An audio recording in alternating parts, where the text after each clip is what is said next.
naiinis na. Ngayon, 'di ba? Ngayon mga minamahal, eto, merong nangyari. Itong si Montulfo, 'di ba mahilig mang-asar si Marcoleta, inasar niya na lang din itong si Marcoleta. Oo, asaran pala ha. O, itong si Montulfo, kalabanin mo. 'Di ba? Meron siyang nilagay na remarks dito kay Marcoleta. Dami mong pinaplano, punyeta ka, magtigil ka. Parang ganon. Kumbaga sa madaling sabi, tingnan mo nga muta mo. Kasi parang nagko-komento na bayaran daw yung mga media, ganyan-ganyan. Ngayon, may banat si Montulfo dito kay, kay Marcoleta. Panoodin nga natin to mga minamahal. Ito yung magandang away eh. Kung sakaling totoo yung away. 'Di ba? Ganyan lang yan. Puro lang magyaw-yawan na lang kayo. Wag na yung mga rally-rally pa, hindi na dapat yun. Dadamay nyo pa yung mga normal na Pilipino. Eh, magyaw-yawan na lang kayo. Kagaya nito, oh. 'Di ba? Oh, shout out sa ating 1,000 viewers. Oh, 'di ba? Oh, kagaya nito mga minamahal. Oh.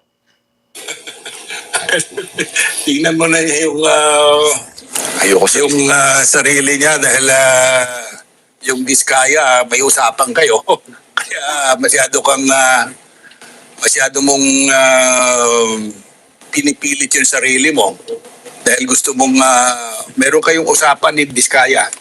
O kaya huwag ka masyadong tingnan mo muna yung muta sa mata mo bago ka tumingin sa muta ng iba. Diba? Kita ninyo, binanata na ni Montulfo, hindi na nakapagpigil mga minamahal eh. Diba? Actually, hindi naman takot ang Tulfo sa block voting. Sa totoo lang, kung ano pa man yung mangyayari, hindi naman takot yung Tulfo na yan. Kasi malakas naman na sila, hindi na nila kailangan i-endorso ng kung sino pa man, kung sino pa mang tao. Diba, mga minamahal? Kasi alam naman natin eh, in the very first place, gusto nga ilagay ni Marcoleta yung mga Diskaya dito nga sa witness protection program. Eh paano nga ilalagay? Sa witness protection program, itong mga Diskaya, nga ni piso, wala nga sinasauli. 'Di ba? Gets ninyo? Paano ilalagay ang mga Diskaya sa witness protection program kung wala naman silang sinasauling pera? 'Di ba, mga minamahal? Tapos kung natatakot kayo, natatakbo bilang presidente itong si Tulfo, huwag kayong mag-alala, ilang beses nang sinabi yan. Mismo lang si Montulfo nag-confirm. Nandyan na lang kayo sa Senado, wag na kayong tumakbo dyan sa At saka si Tulfo, sinabi niya din naman na ayaw niyang tumakbo. Mga minamahal, walang tatakbo sa kanila. At please, wag na lang i-include yung kanilang mga pangalan sa mga survey na yan. Kasi wala silang balak tumakbo. Yung isa nag-announce, sige, okay, bigyan na namin sa'yo. Pero wala kami balak tumakbo. Ba't nyo kami kinakaaway? Ba't nyo kami kinakalaban? Ba't nyo kami sinisiraan? Diba? Kung akong tatanungin nila, they've never consulted me on this. Talking about surveys, pareho sila matataas, being bandied about as possible panapat or kumbaga ang pwedeng tumapat sa Sara Duterte pagdating sa mga numbers. Of course, they already announced that they have no intentions whatsoever. Pero sir, sa atin lang sino sa dalawa ang may potential? I mean, not just the vote getting, pero yung skill-wise. Sino ang mas presidentiable na kapatid para sa inyo? At bakit? Si Rafi has the masses. Talagang masa. Mahal siya ng masa. Erwin has yung bearing ng statesman. So, mahirap masabi kung sino sa dalawa. At saka I would be biased. Kasi una-una si Erwin ang paborito ng lahat. But Rafi has the numbers. Kaya lang, makailang beses na sinabi ni Rafi, hindi siya tatakbo dahil maganda naman yung accomplishment niya sa Senado. Bakit pa siya daw kukuha ng bato na Pupupo sa uso niya. kanyang ulo?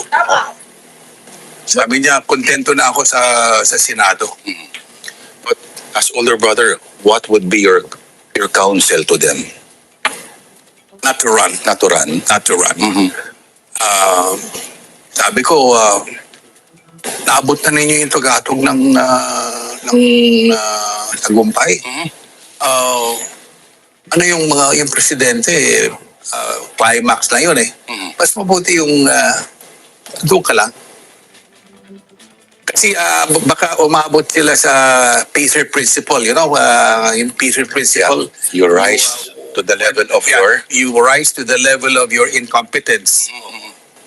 Sabi ko, you've already found your niche. Diyan na lang kayo.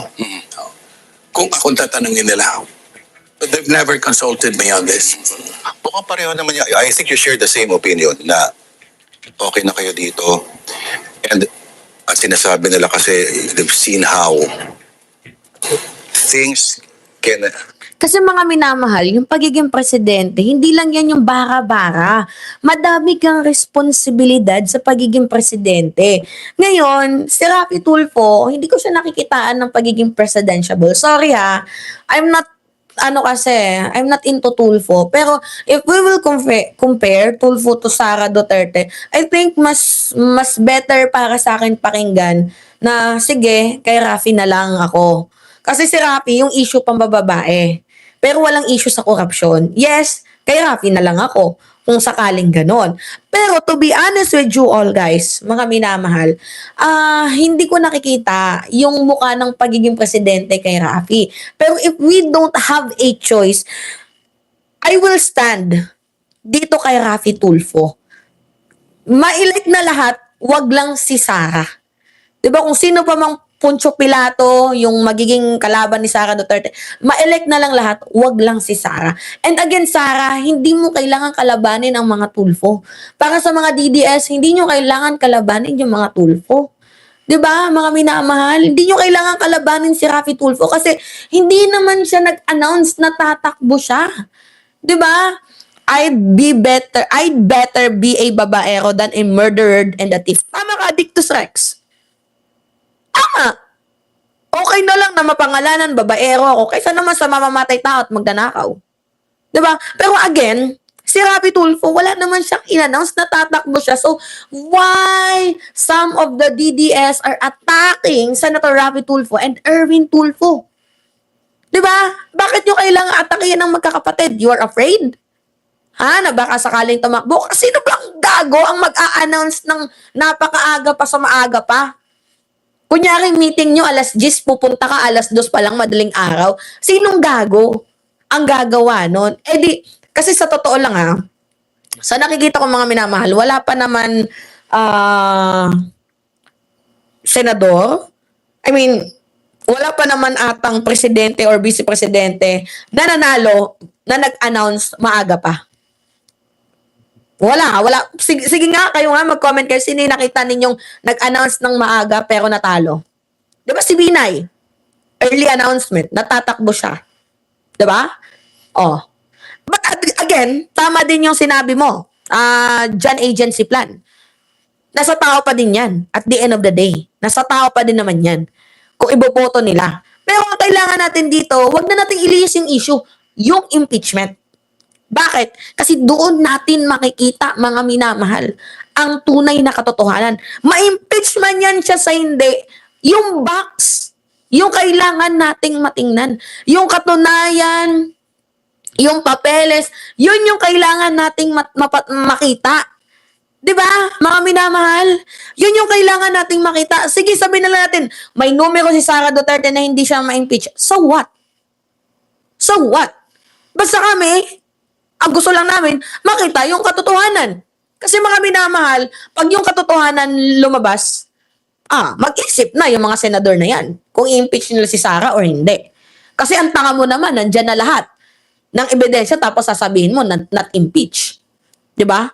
So magkakaroon kasi ng public pressure yan. Kapag lumabas yung mga ebidensya, tapos si Sara Duterte ay nanatili pa din sa kanyang pwesto. Magkakaroon ng issue yung mga senador na yan. Pipit-pitin sila ng taong bayan.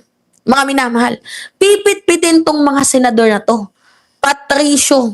Pipit-pitin sila. At walang makakalusot dyan sa kanila sa 2028 kapag pinagtanggol nila si Sara Duterte na magnanakaw. Kahit gaano pa kalakas yung pangalan ni Sara Duterte, Hindi, maliban na lang kung si Digong namatay. Kasi pwede nilang magamit yun. 'Di ba? Ayun, pag namatay, may namatay, syempre maawain ng Pilipino, may namatay, so kailangan iboto si Sara pag mamakaawa. So, yan nga yung gusto nilang mangyari, mamatay na lang si Digong, 'di ba? Yan naman talaga yung gusto mangyari ng pamilya ni Sara Duterte para magamit nila ito si Digong, gagawin nilang sacrificial lamb. Pwede pa ding manalo si Sara Duterte even na may issue siya sa bank records, bank accounts, kay Neme Enclabush. Pwede pa din siyang manalo if gagamitin nila yung paawa effect. Gagamitin nila si Duterte, si Digong. Kasi si Digong, I can't deny na most of the Filipino, love itong si former President Duterte. Sabi ko nga sa inyo, magaling si Digong mambudol. So, hindi natin maiiwasan na mahalin talaga siya ng Pilipino.